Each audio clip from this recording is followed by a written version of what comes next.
Also prepare our hearts, our mind, and our soul sa pagpamatisin po yung si Ginoo nga magadanon sa kay Pastor AJ. Palakpakan ng Ginoo sa kapatid sa ito.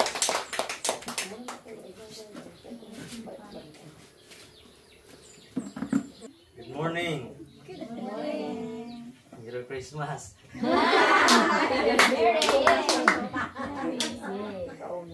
December 1 kayo, no?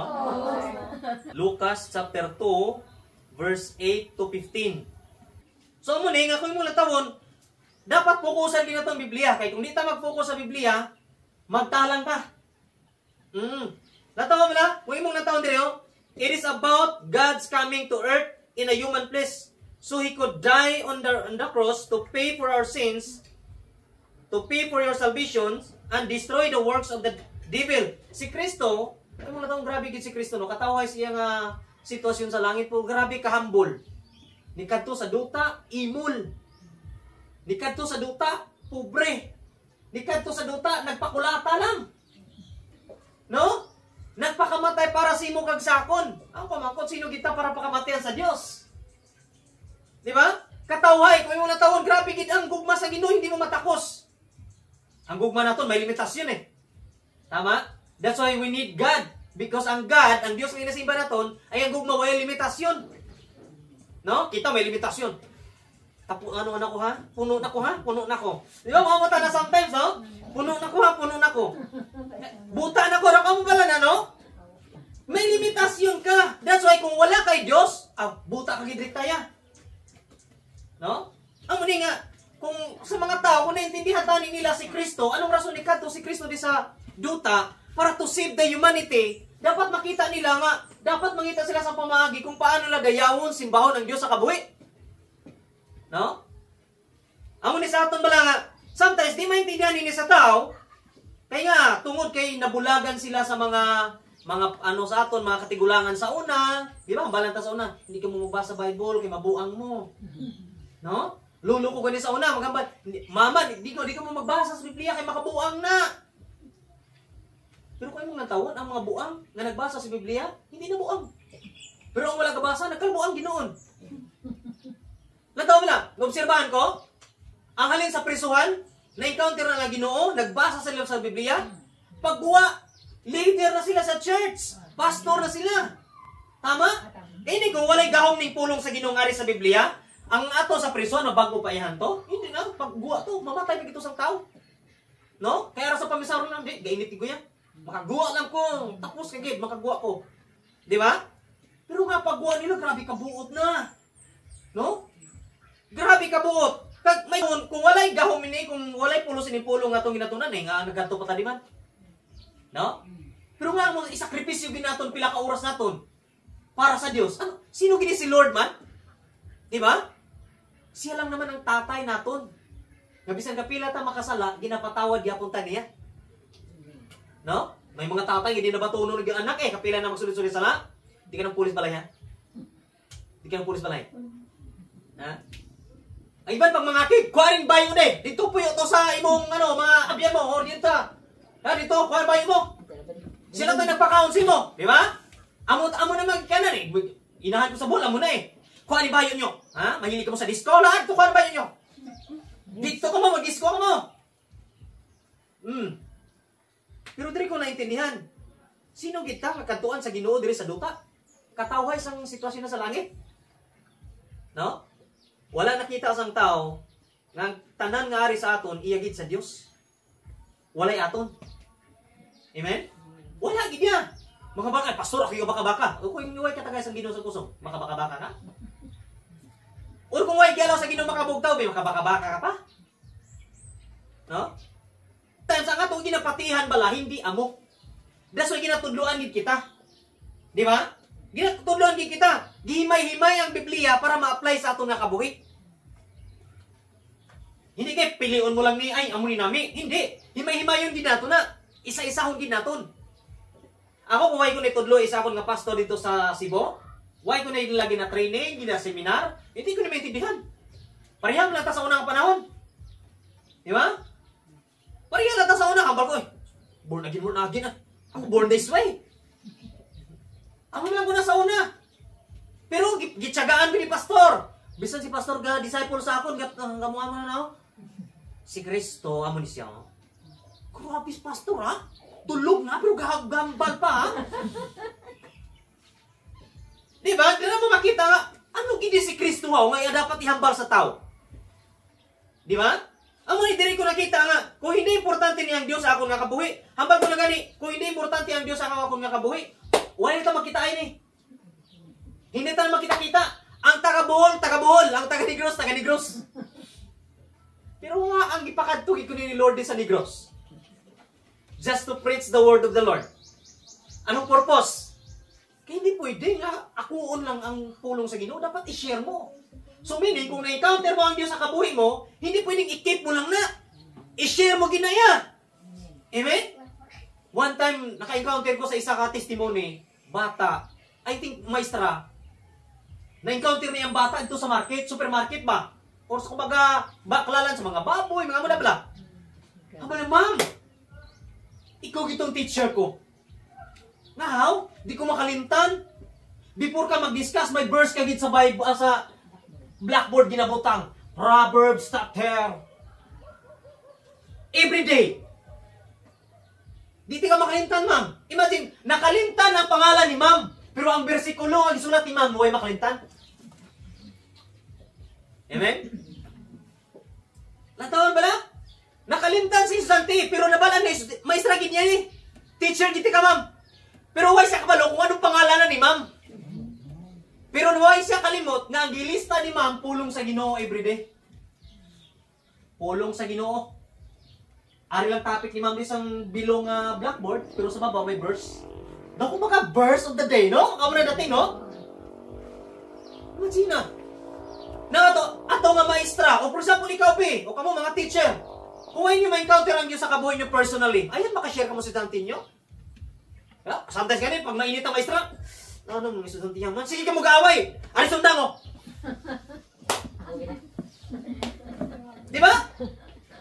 Eh, sa una maestra na mo sa una, grabe, pag mainit na ganun maestra, paglantar maestra na mo, baka-baka parang maestra na mo. Kaya ano, tawag na, nabasa kayo, ano sa, amo na maglakad ba? Dako. Grabe, mag-ano kami, uso sa ano, marble, lastiko, o uso na sa una, ano ko, grade 1. Grade 1 sa una, kabalo ka naman, kabalo ng mindset mo, okay naman. Subong ang grade 1, di mo mapuslan. Ang grade 1, dapat ibalik sa daycare. Ang grade 6 ini subong, balik grade 1, pwede. Di mapuslan subong. Grade 6 sa una, kabalo ta manudlo, right? Grade 6 subong, babasa, kakakanga pa. Prego. Eh, naano ka man magbasa mo man? Di ba, gitulon mong lapis sa pag-eskwela mo? Grabe! Pag makita kami sa maestra nga higkon longgan, ay, steak na nga madri kakao. Mga ubayapas ah. Roller, lagapak, balik pa na. Paghambal nga, hands on the, ano na? On the chair, on the desk, nga mo na. Kuhig ko, yawag kit.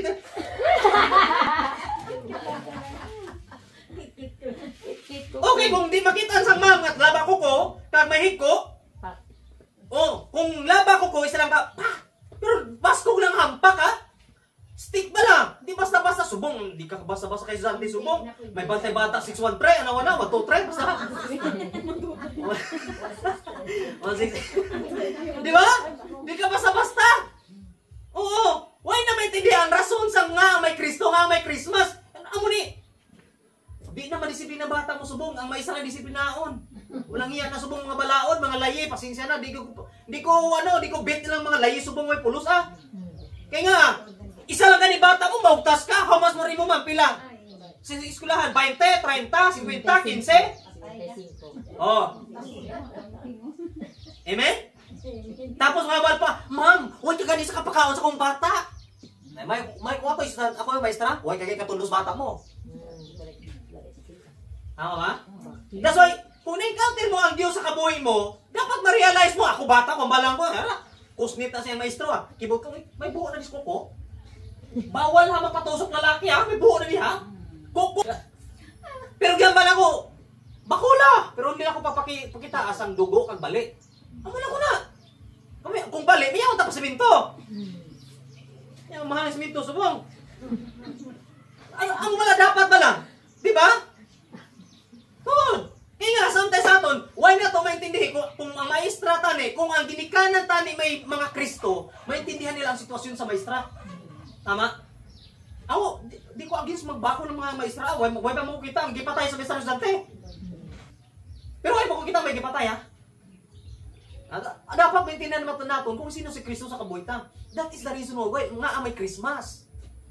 Kasi may ginatawag kita Christmas, ang mga rason nga na nagkato si Kristo di. Para maintindihan sang tao kung sino siya sa kabuhitan. Ang problema sa tao, wala na sila kaintindi. No? Ang mga Valerio, you become what you believe. Kung anong ginapatihan mo, amo ka ginaya. Pero kung ginapatihan mo ang Diyos, amo ka man na. May pasensya, may pagkontrol, may pagpamati, may pagsunod. No? Kita, ginatawag ka mo dilo, asin, kapawa. Ang mga rason nagkato si Kristo. Di ba? Walay mamati sa aton kung kita man di kapatihan. Tama? Ay, sa akon, kagamay sa akon nga tao, may mabati pa sa akon, no? Amen? Pero nga akong maghambal, mamati. Eh, wala sila makita sa akon sa kasawayan. Kaya sometimes bala sa aton, di rin mo makita bala nga ang tao pag nasadyaan, manamian. Huh? Amo ni nga, the reason for this season, sa ginatawag December, this Christmas, dapat mag-gets ang tao kung sino si Kristo sa kabuhi. Abi na ito ng kalibutan, maalam nga sa Diyos. Amen. Anyway, di ba? Sometimes nga yung ating Thanksgiving na ito. Huwag mo na maintindihan sa tao. Di ba? Di mo makita ba lang? I am talking about the reason for this season, ha? It's all about Jesus Christ, ha? Why na ito maintindihan ang ginatawag pala United Thanksgiving? Intindihan na ito na? Sa Old Testament, pag maghambal ka united thanks plus giving pagid, mga bunga sina mga prutas, harbison mo, kag ihalad sa Diyos. Daw pista, tama ka ma'am. Kung may makamuti ka, buha ka gaya na kamuti, ihalad mo sa Diyos. Makaulo ya ba dalo na, bisan og tanong na to? Hindi ah. Iyan na sa Diyos ya. Amo na ang United Thanksgiving. Saging. Kibot dito sa Bonan. Kibot dagko ka saging dala nila. Mabuta ang pulpit mo. Saging. Hindi mo na maubos si Pastor Kaon. Uy. Pagkatapos ang ipang-distribute ba lang na? Ang importante bala, ang imong tagipuson, willing ka mag-offer. Amen? Ang problema sa aton, why na ito maintindihan nining the reason for this season? Ang Kristo nga ang nakabot siya. Kaya nga, para willing ta mag-offer. Si Kristo willing nag-offer siya pagwalingon para sa aton. The reason why kita man, willing mo ta mag-offer. Ang iba, hindi no? Wala na mag-gets. Di ba? Why na mag-gets ang ibang sa tao? Ang iba na tao, ay, puro gasto. Ay, gasto. Kung nagasto ka naman lang, nga kung ako, sa tudang ako, sometimes kita, gahatag, reklamo. Why kay blessing madawa? Tama? Kung maghatag ka man lang nga damong chichiburitse, nga di bukal sa mong kalooban, huwag ka na maghatag. That's my advice. Ako, willing ko maghatag, willing ko mag-sacrifice sa akong nga oras, kung kailangan. Kaya nga, ang blessing sa Ginoo nagawas-awas man eh. Tama? Pero kung giubra mo lang na kay para sa imon, para dayahon ka sa tao, hindi na! Tama ba? Kaya may mga tao, nga mo sponsor ko ni. Especially subong politika, makibot ka kung walay politika, magato simbahan. Walay politiko. Walay panmay-maayo na to sa simbahan. Di ba? Kaya nga, politiko ang dating. Pag wala ng eleksyon, wala na siya magsimba. Oo! Di ba? Why hindi mo maintindihan nga ang may ginatawag na Christmas. Christmas. No? That's why ako, sa akong kaugalingon, the reason why my boldness ko maghambal, kaya ako mismo nag-try gid sa ako pinaka-the best, kung pwede maka-offer ko sa akong pinaka-the best para sa Dios. Ano yung maghatag ka? Bisan gagmay lang, pero halin sa mong tagipusoon, kasi siyempre wala ka na iban mo makuha mo. Alam, mangutang ka pa, maka-problema ka pa na karon. Kung anong ara mo, gamiton mo. Di ba hambal ni Lord kay Moses, anong aras kamot mo? Tungkol. O mo nang gamiton mo. Amen? Amo na problema sa aton nga mga tao, wala na takabalo kung anong gamiton naton para sa Dios. Mangita pa kita sa ibang nga bagay para gamiton. No? amo ni sa aton, di naton maintindihan ini ang ginatawag Christ Mass or Christmas nga ang nagkadto si Kristo di. Di ba? Few things that we should understand about the reason for this season, the authenticity of love. Authentic love dapat. Di ba? Kaya sometimes kita puro reklamo. No? Especially pag makagihot ha, ako nagano na, ako'y nagano sina, kung ina nga church, kung di ba? Akon, excuse me, walain mo ya. Iyan na sa Diyos. Gigamit ka lang sa Ginoo. For example, may business ka, gigamit ka sa Ginoo, gihatag na sa Ginoo sa imo, para makabulig ka sa mga tao. Kang magamit sa Diyos. Pero why natin maintindihan, ng ina nga mga bagay, may purpose ang Diyos. No? That's why sa aton, wala makaintindi sa pulong sa Ginoo, not unless ma-encounter mo si Jesus Christ personally sa mga kabuhi. Ano may pagbago ba? Di ba? If anyone is in Christ, the old has gone, the new has begun. Bago na tinuga. Amen? That's why amo nang rason nga may Christmas. Kung may Jesus ka sa imong mga kabuhi, swerte ka na, the best ka na, fully paid ka na. Kung may Jesus ka sa imong mga kabuhi, may reward ka na, may blessing ka na. Wala na pa swerte-swerte, kay swerte ka na daan, kaya counter mo si Kristo sa kabuhi mo. Amen? That's why, ang iban, magpalupok gate kung December, kaya para ko pa, papanabog sa demonyo, magpalupok kung New Year, para pang-iwas ang malas. Din sila nagpalupok sa guha. Nakaroon ang demonyo sa guha, pasukan sa balay. Dito naman ka mo na ginaway sa sunod balay. Diba? Tama? Sakto ba? Ano po, sa Chinese, kung yung muna tawag ng studies ang Chinese, nagpalupok sila para iwas malas. Para malas palagi o. Paano malas palagi o? Diba? Palupok ang Chinese sa guha. Pasukan karon ang demonyo sa sulod. Kaya ang demonyo sa guha, nagpalupok siya ka para magpalagyo ang malas. Nagpasukan ang malas sa sulod balay. Diyan ka na sa palupok, sulod balay. Nataw-taw ko di maginusok na. No? Paluparon mong kuwiti, sulod balay. Imagine na. Na bala, mga mindset bala nga, hindi iya sa Diyos, iya kay Satan. Kung December, dapat 12 fruits, bilog. Diba? Dapat bilogid, maghanda gid. Dapat gid may ano, may humay, may ano tanan nga prutas ibutang gid sa lamesa. Dapat bilogid.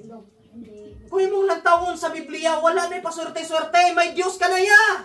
Matagal ka ng swerte kay may Kristo ka. Tama? Diba? Dapat gupo na nato, break na nato ng mga superstitious belief. Tapos pakiling-kiling sa kwarta kung New Year natin Christmas. Ubusan ka magyapon sa kwarta. Kaya nga, gastador ka, sige gasyapi, Lazada, TikTok, Facebook. Oh. Diba? Natawa. Walay pulos gyapon na ato bala pakiling-kiling. Ang iban pa ganin, motor ganin, dakuon sa tabutso, beng, beng. Ang iban plato, kaldero, grabe. Ang iban maglumpat-lumpat para mulabas, susgot. Para mo taas, ako, 34 years old na ako, ay mataas din mo. Why, gid? Di ba? Wala. Kaya nga ang swerte, wala sa imo, sa Diyos na. Kaya kung may Diyos ka, swerte ka na na. Ano mga pati-pati ba lang wala sa Diyos? No? If ang malagay sa Biblia, kung ang ginawa rin sa aton, sino makaperde sa aton? So in other words, kung nagamuyo ka blessing, matagan ka na sa Ginoo. Hindi kailangan pakiling-kiling ka pa sa imong budget na nga, tag-piso. No? Mangita ka pa sa bilog nga prutas, ibutang. Mangita, ang bayo dapat, ano gid? Dapat nakabilog-bilog ang atong bayo. Polka-dots. Diba? Hindi ba pwedeng kwarta nga, rectangle, 100 butang dahil mo? Mangita ka pa sa polka-dots daw si mama. Mama, grabe sa balay si mama, may para siya pinsel. Ha? Pinsel, usos ang ating kulang sana. Pinsel. Tapos para kung anong color di, ang mga color di. Wow. Grabe no, tiger ka. Ay hagid. Which is, kung imong natawon, di mo na makita sa Diyos. Kaya nga, si Diyos na ang Diyos nag-hold sa tanan eh. Amen? That's why sa aton, gubuo na ito ng mga bilik bala, hindi mayo. Di ba? Kaya sometimes, naharangan ng blessing, nga nag-inawas, nga, awas si Pastor Raw, para makashare ka sa iban. Para di ka makambal. Kulang, Lord, kulang. Kaso, ang baba na ito, sometimes na uwak, wala. Nauwak ka. Gipawas na lang ni Lord si mo. ikaw lang mo hindi kontento. Tama ba? Nakawas-awas ang blessing, hindi ka lang kontento. Isa na nga makaperde sang tao ang walay contentment sa kabuhi. Amo nang rason, isang rason nga kadto si Jesus Christ sa kaduta para ipaabot sa aton dapat makontento ka ana. Ka ang mga butang sa sini nga kalibutan umaagi lang, lumalabay lang. It will pass away. Training mo pa lang ni anak. No? Isamtay sa aton sa training pa lang balda na. Hindi ka balo magsunod. Ay samtay sa aton gusto na magpahapos. Which is, sa mahapos, pakadto sa kalaglagan. Madamo nga nagsunod sa mahapos, kalaglagan. Ilang tao bala? Habal ko na sa inyo many times, ang success namin, ko nag-agi ka sang gamay nga dalan ba? Kitid ba? Aning naka-encounter kagit sa balhas nanay ba?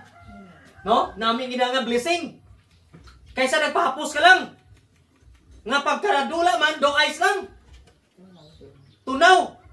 Di ba? Pero most likely, ang nagapapos, puro illegal. Hindi illegal. Diba? Hapos, umubra. Pero, disgrasya ka din kung madakban ka. No? Amo ning wala maintindihan sa tao. Pag madakban ka, tapos ka gina. Didla. Ang guwa na. Hamalo ni, few things that we should understand about the reason for this season, the authenticity of love.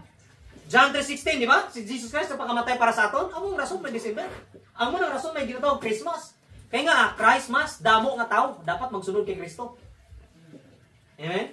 Pero mostly sa mga tao subong, ng tawa, mas damo pa ang nagkanto sa mall kumpara ngari sa church.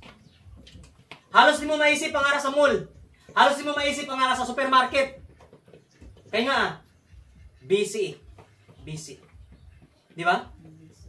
Pero kung mabot ang panahon nga magkasakit ka, ang imong business, hindi na mag-busy. Pangitaan mo na gina sa pamagi. Especially pag hambalong ka sa doktor, ano na lang, 3 months ka na lang. Di ba? Oh, grabe! Bisan sinong tiksan mo. Tama? Siguro ang Biblia, ubuson mo basa. Oo, basabalan mo may sakit ka, tagabalong ka sa doktor. Ah, ikaw Brad, ikaw pastor, ano na ka na lang? 3 years, di na 2 years. 3 months ka na lang. Ang basa mo siguro tudong Bible mo. Oo. Pero sometimes bala, nasa huli ang pagsisisi. Kaya sometimes, most of the time, gina. Di ba? Tungod na sa consequences sa mga sala ang giobra naton. Pero kung mamatay man ta ngaya sa Dios, wala problema. Amen. Ang importante iya sa Dios. No, si Pablo ba? Kung mamatay man ako, importante para sa Dios. No? Pero ang mga anghel nagsiling sa ila, ako nagabot ako sa pagdala sa inyo sa maayo nga balita, sa paghatag sing dako nga kalipay sa tanan nga mga tao. Hindi lang isa ang gikatuan sa Ginoo. Tanan. Hindi lang pobre ang gikatuan sa Ginoo. Tanan. Hindi lang imol ang gikatuan sa Ginoo. Tanan. Imol ka, manggaranon ka, gikatuan ka sa Ginoo para magbalik ka sa iya. Ang problema sang tao, wala gid nila maintindihan kung sino si Kristo sa kabuhi. Nangabala, shepherds were considered unclean of the social status. Kaya sa Jewish tradition, ang mga pastor gi-considered na unclean. Ano naman ang pahala bala? Si David, inhalin. Si David, isa nga pastor. Isa siya nga, manupalab. Pero gigamit sa Ginoo, gihimong hari. Amo na kita maka-judge ang tao, ini nga bata o ini pag-asa. Ini nga tao, wag pag-asa. Ini nga bana, ini nga kapitbahay, wag ini pag-asa. Di, iprimo. Tanan may pag-asa. Kaya nga, importante na nga pray ka, kag ang Diyos naman ang bahala mo. Amen? Importante ba, nag-respond ta. Pero sometimes mo, sa pagpanawagan sa Ginoo, wala ka nag-respond. Amo na ang mga tao. Damo nakakilala sa Diyos, pero walay relasyon sa Diyos. Wala mo nag-respond. Kung may pulo da sa sinang lugar, pilay population ng lugar? 3,000? Or maybe more? 5? Or maybe 10K? What it be sa 10K? May 10 kabilog lang. Matuod, Lord. Pure. Ama, Lord, hindi ko pagsilutan ng lugar. Imagine na si Lord, no? Para sa mga tinaw kag tinawag kag anak ni Lord, pulo lang kabilog ang mabuot na sa lugar. Hindi na sunugon ni Lord. Hindi na pagsilutan ni Lord. 10 tithes. Ang tithes, madirita na problema. Kaya balipan, Pastor, ang amo to nga simbahan, sa nagong simbahan, wala na kami to, kaya puro na sila tithes, puro tithes. Wala may problema kung aras Biblia ang giyambal. Ang problema kasi ikaw. Tama? Kiway ka man nagpwersa. May kagawasan ka man. May freedom ka man. Di ba? Pero kung mo nagkakaroon na sa Biblia. Ang problema sa tao, kulang sa kalaman sa Biblia. Amen? Amo na ginatuduan kita. Kaya nga may ginatawag tithes. Kaya gihatag nato ibalik sa Ginoong tithes. Tanda naton, God owns everything and we are own nothing. Tama? Walay aton. So kung meaning, kung God owns everything, dapat kung anong gihulam naton sa Dios, kabalo ta mo return. That's why ang tawag ko da, hindi give, kundi return. Paano mo ka maghambal ng give? Hindi man ikaw mayari. Si Lord man. Kundi return. Amo na ang akon. Sa iba na yan. Tama? Ibalik lang nato sa Ginoo, kahambal sa Ginoo, I will bless you. I will open the floodgates of heaven. Nga ibin na mong sunodlan, mag-inawas-awas. Di ka ba na may anak? Amen? Kag hindi lang na ang tithes not all about money. Hambal ko nga sa inyo, United Thanksgiving, part na sa ginatawag tithes, ihatag mo da. Kung anong ara da. Kung anong gitanong mo da. Ibing bulak talon mo. Halat sa Ginoo. Pwede mo na i-decorate to. Kundi ta tama ba? Huwag na mag-get sa tao eh. Nga may ginatawag Christmas, nga may ginatawag Kristo. Kaya bilang kwarta-kwarta, no. Ang mga pastor, di may mga sweldo? Wala. Pero nga ang eager mag-share sa pulong sa Ginoo, kaya satisfied kami kung anong nareceive doon, mahalin sa Diyos. Amen? Nasubra pa kami nasulduan. Amen? Pinaka-basko. Latawa. Kaya wala ni maintindihan sang tao. Abi na lang, amo lang niya pulong. Kung ara sa Biblia, itudlo mo. Amen? Kaya paano mabalans ang tao? Mo ganing gusto sang Diyos gani. Hambal ko gani sa inyo, na-bless ko sa aton ginatawa aton ng ministry. Why? Sino ba maghatag si mo 10K kung wala na itong ginatudlo ang tithes and offering? Nakarong, wala na maintindihan nila ng tithes and offering. Pastor sa precision. Mahatag pa na sila sila? Hindi. Naintindihan nila na iniitanan, ihatag rin sa Diyos ako para makasira ko mo. Pero hindi mo pagutman pamilya mo. Still may bata ka. Share ka, pero dapat kakaunan sila. Tama ba? Natali siguro puro ka mo lalaki, mga bagsi ka mo. Oo. Pero ang Diyos nakita man sa itong tangipuson eh. At least makaulang ka man liwat. Tama? Mga mag-doubt ka, pareho mga mong anak sa Diyos. Diba? Ako hindi ko mahadlok mag-invest sa mga anak sa Ginoo nga sigurado ko. Oo, kaya nga namin nga duta. Di ba namin magtanong sa duta nga ano? Amen? Di ba bangat na duta itumon or ano, ng mga bukagay, namin natamnas kalamutin, ma? Namin natamnan. The same thing man sa pagiging Christian. Hindi kayo muhatag ka lang, naluoy ko siya, muhatag ko. Hindi na paminsaron mo, magamit pa siya sa Diyos. Or gigamit pa ka sa Ginoo. Tama? Ako di ko hadlok mag-invest. Gasolinaan ko. Amen? Gasolina, okay man ah. Pero di ko makita na kung wala ko maintindihan ni si Jesus Christ nga may Christmas, wala ko pabor sa Diyos. Pero since naintindihan ko, pabor yapon sa Ginoong tanan. Amen? That's why, kung imong natawon mga utod, kung ginapaboran ko sa Ginoo, paboran ka man sa Ginoo. Kaya nga, ikaw kag ako anak sa Ginoo.